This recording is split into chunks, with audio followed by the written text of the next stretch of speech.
Kasako Media, one power ahead. Hii ni yetu sote. Okay, mtazamaji wa Kasako TV, mimi ni Charles Msandele Ngelela. Bwana, tumetia kambi kwenye Youth Center namba 1 hapa, ambapo kunafanyika kikao kikubwa sana cha AFREN ambacho wanakuja kuboresha kuhusiana na ligi mpya ambayo itakayoanza hivi karibuni, ambayo inakwenda kwa jina la Kasako Media Cup 2025. Hapo ni maoni mengi ambayo ameweza kuzungumziwa hapa kuhusiana na ligi mpya ambayo itakayoanza hivi punde. Kuna kanuni taratibu ambazo wamekwenda kuzibadilisha, na zile kanuni ndogo pamoja na zile sheria ndogo, vitu ambavyo wamekwenda kuzungumzia ndani ni kuhusiana na vurugu ambazo zinazochangiwa na mashabiki, lakini pia wasikilizaji au tuseme wale ambao walioalikwa, wengine waliweza kulalamikia marefari. Kwa mfano kiongozi wetu hapa wa Club United Bwana Kinyoma aliweza kuwashutumu zaidi sana marefari. Kwa hiyo ni mengi sana ambayo aliweza kuzungumziwa, lakini nataka nipate maoni kwa kiongozi hapa, atueleze kidogo kuhusiana na kile ambacho amekwenda kukisikia, maboresho ambayo amekwenda kufanyika. Je, ndio suluhu ya vurugu ambazo tunazozishuhudia kwenye viwanja vya mpira? Karibu kiongozi, habari ya saizi, unaitwa nani? Naitwa Juma Mandela. Juma Mandela, nafikiri umekwenda kusikiliza kila kitu kuhusiana na kujiandikisha kwa timu, kwamba inatakiwa wekwe 50,000 kwa kila timu, daraja la kwanza, la pili mpaka na la tatu. Hebu tuanzie hapo. Vipi wewe, kwako milionaje, limebana au ni afadhali? Niseme kwamba nimeshukuru kwanza kwa kunipa nafasi ya kuongea. Ndio Mawili matatu. Na kuhusu hilo ni kwamba mwenyewe niseme kwamba kuhusu 50,000 ya kujiandikisha kuhusu ligi ambayo inakuja, ni mmoja wa uboreshaji kwanza. ndio, Na sema siwezi ingilia huko sana kwa sababu mimi mwenyewe sijui mwanzo walikuwa wanajiandikisha shingapi kwa darasa zote. Na niseme kwamba ni sawa kwa sababu hakujawa kibaya, na ni vizuri sana kabisa kwa upande wangu. Okay, safi sana. Kwa upande wako unaona ni vizuri. Kuna baadhi ya usajili huu ambao unasemekana kwamba usajili huru wale wachezaji ambao wanatakiwa kwenda kwenye timu nyingine ya pale, wamesema kwamba kipato cha AFREN pale wanatakiwa wanapata 50,000. Vipi 40,000? 20,000 ni zile timu ndogo ya za daraja la pili, na 30,000 ni timu ile ya ni kwa mkopo. Vipi hapo pengine na penyewe vipi, ulipaonaje? Imetosha? Maana maboresho ya fedha ndio imeonekana kama vile imefanyika zaidi, lakini hatujasikia kuhusiana na mipira mipya, kuhusiana na ligi mpya, jezi za marefa, vitu kama hivyo. Niseme kwamba kuhusu usajili wa wachezaji, ndio hapo. Kuhusu usajili wa wachezaji ni kwamba pia tena kumefanyika uboreshaji hapo. Kwa kusema kwamba mchezaji huru ada yake imepanda pia kutoka kwa AFREN na kwa timu pia. Na wameangalia hivyo kwa sababu ya uchumi ambao kwa sasa hivi timu ambazo zimepata uchumi kidogo wa watu ambao wanaenda kwa nchi ya tatu wanaboresha sasa hizi timu zetu za kanda. Na niseme kwamba kuhusu walivyoongea, kama nilivyosikia mimi kuhusu mchezaji huru, kwanza nianze hapo. Mchezaji huru alisema kwamba yani wamemuongezea kwa mfano mkataba wa wa muda kwa timu. Ilikuwa labda inaweza kuwa kwa ligi moja ni msimu. Kwa sasa hivi imepanda kwa msimu, yani mwaka mzima. Sasa hivi inakuwa ni vizuri kwa ile timu ambayo imechukua mchezaji kwa mkopo, lakini sasa kwa imefaidi. Labda sasa kwa hii timu ambayo mchezaji ametoa, najiuliza hapo sasa kwa hii ligi kwa mfano wa kwenda ligi ijayo, si watatakiwa kwenda kwenye ligi? Sasa ule mchezaji ambaye ameenda kule kwenye mkopo na mwaka hujaenea, atabaki kule. Itakuwaje sasa huko? Atabaki kule na watatafuta mwingine mchezaji au vipi kwa niaba ya ule mchezaji? Yani itakuwa kama vile wameuzisha sasa na wote. Ndio pale ambapo mwenyekiti amekwenda kutazama kwa jicho la mbali sana ili wao wanapata faida. Maana ukiangalia vizuri hata ligi zenyewe zinakuja kusimamishwa na mkataba bado upo. Sasa ligi zingine zinapofika nakuta ule mkataba tayari kama ilikuwa ni miezi 6. Kwa upande wangu nimeona kama ni vizuri, ila sio vizuri. Ni vizuri kwa ile timu ambayo itachukua mchezaji, lakini sio vizuri kwa ule ambao kwa maoni yangu kwa sasa hivi naona kama tena hawataanza peleka wachezaji kwenye mikopo. Kwa hiyo taswira yani kwa mikopo hivyo naona kama vile imebanwa hivi. Imebanwa. Kwa sasa ni maongezi ya kununua mchezaji na lote. Kwa sababu itawezekana nikupe mchezaji kwa mkopo afu uchukue mwaka wote kwa hiyo. Mwaka mzima na mimi bado nitaingia kwa hizi zingine ligi kwa sababu mwaka mmoja ina uwezekano wa kupeleka ligi kama 3. Zimoja hivyo sasa ligi 3 zote unapoteza mchezaji wako. Tena tegemezi sasa. Anachezea mwingine kwa mkopo. Okay, asante bwana. Umesikia mengi sana. Ulikuwa na jambo lingine ambalo ulitaka ulikosoe kuhusiana na yale ambayo umekwenda kuyasikia mle ndani? Au kama wamesahau kitu fulani hivi? Kwa maoni yako. Kwa maoni yangu. Kwa niaba yako kama vile leo tukuvishe cheti cha au tukupatie mamlaka ya kuwa mwenyekiti wa shirikisho. Ungekuwa na hoja nyingine la kuongeza pale? Hoja ni kwamba labda hatujui sababu kwanza. Kwa upande wangu hatujui sababu za ligi kusimama kwa muda ambao utakiwi. Kama sisi wachezaji hivi tunakuwa tunaomba sana ni ligi ziwe zinafutana hivi. Tunatamani sana kwa sababu uzuri wetu sisi ni kucheza ligi.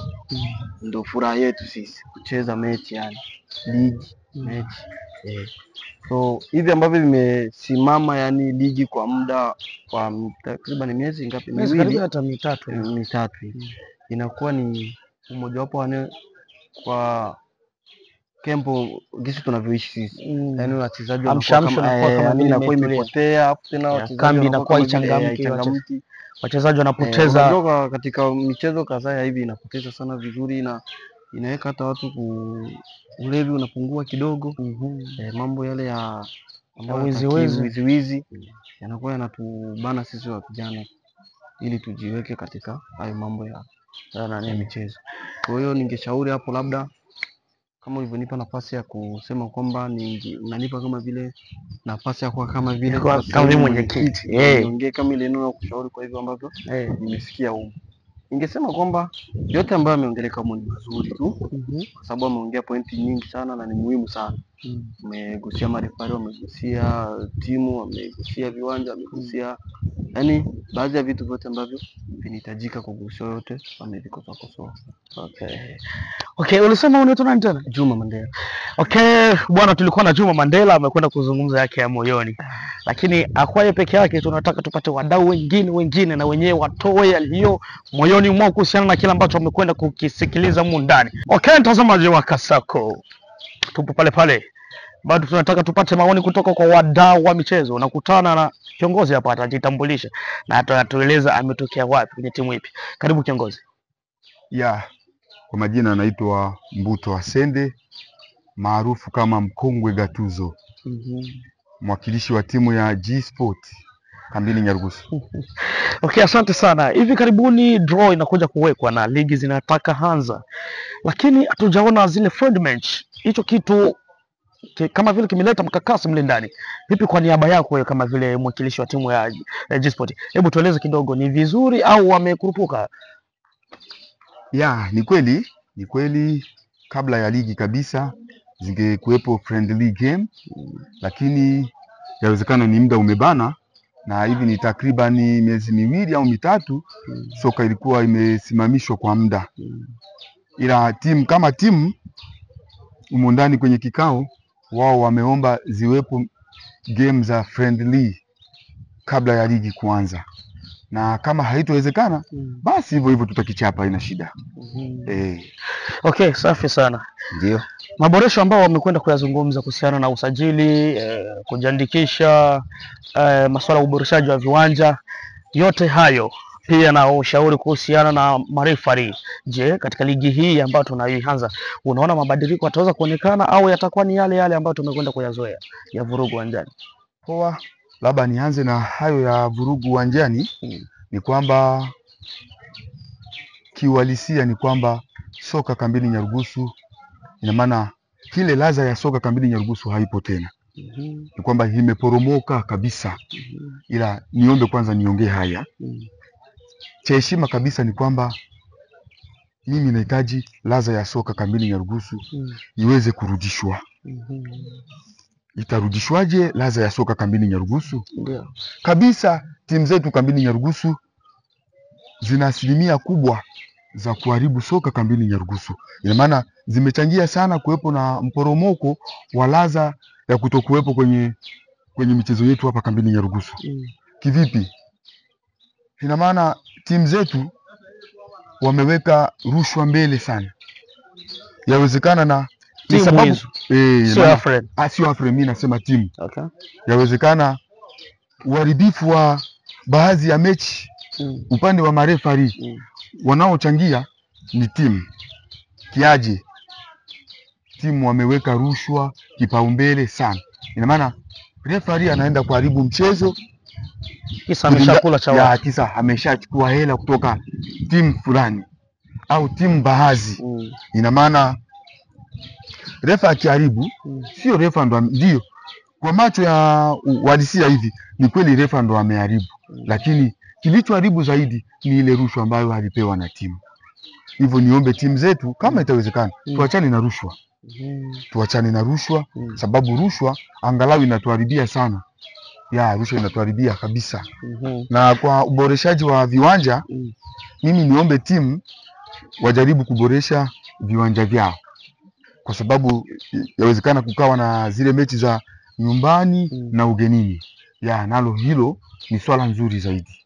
Okay, asante sana. Umezungumza swala la rushwa hapo. Tusimamie hapo. Okay. Mle ndani walisema kwamba timu ndizo ambazo zinazumuita refa. Wanampa hela. Ndio. Je, anayetoa na anayopokea wote wanafanya rushwa. Okay. Kwa nini hujazungumza kwa refa? Sawa, mimi nafikiri na kwa refa nitazungumza, lakini aliye mbaya zaidi ni yule mtoaji. Sababu mimi kama timu kama sijatoa rushwa, yule refari hatopokea rushwa. Kwa maana refari anaenda kupokea rushwa baada ya mimi timu kutoa ile pesa. Ila ni samani kidogo niongee kwa marefa, ile hali ya kupokea ile hela nayo ni mbaya mno.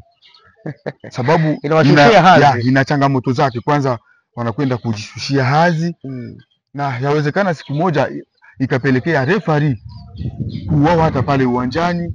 Mara kwa mara wanaumia, wanaumizwa na mashabiki wa timu pinzani ambao hawakutoa rushwa.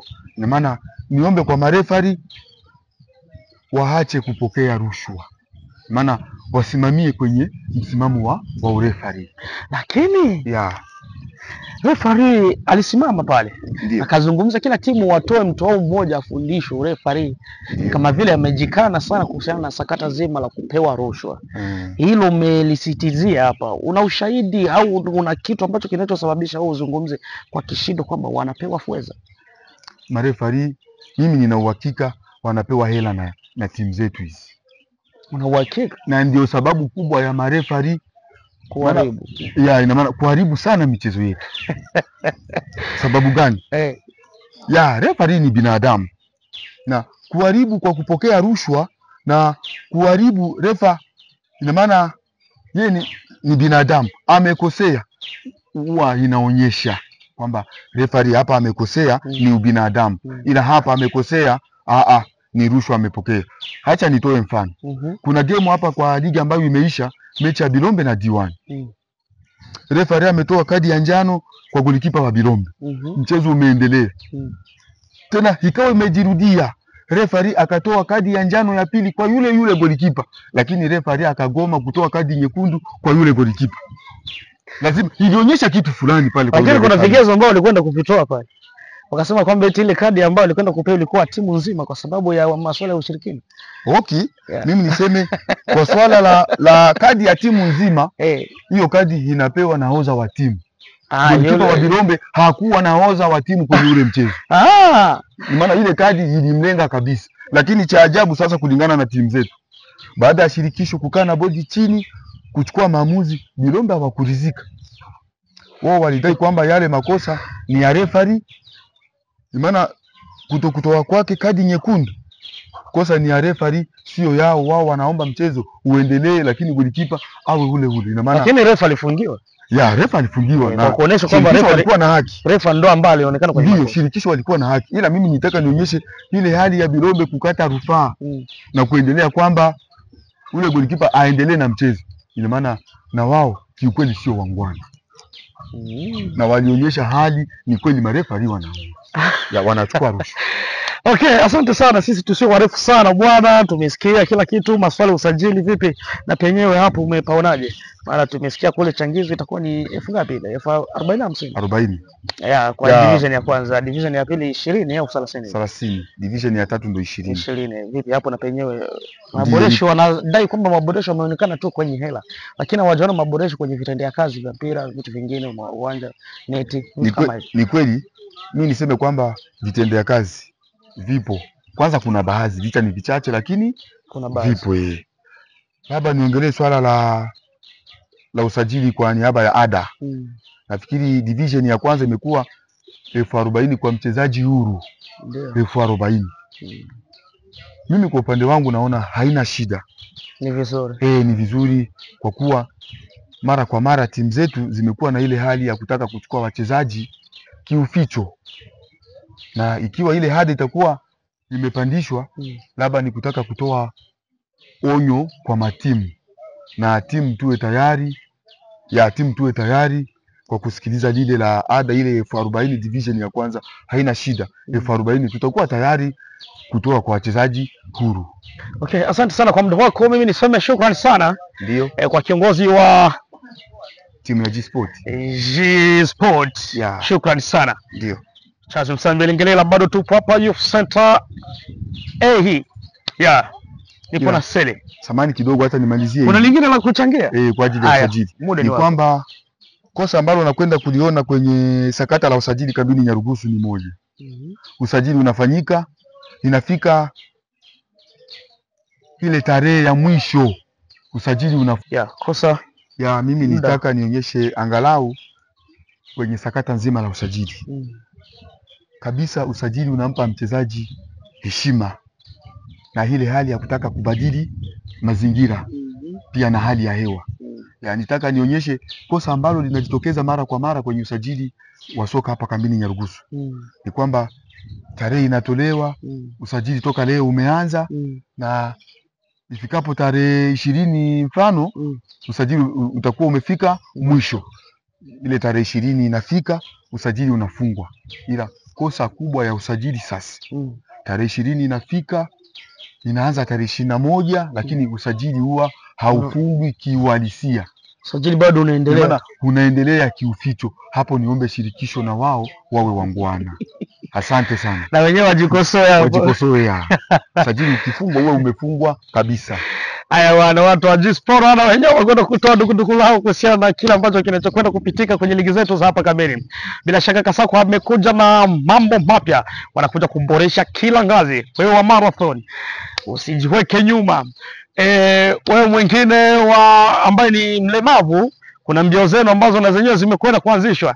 Kwa hiyo hatutaki mtoto wa kutulia tu kwamba uchumi haupo au fedha zipo.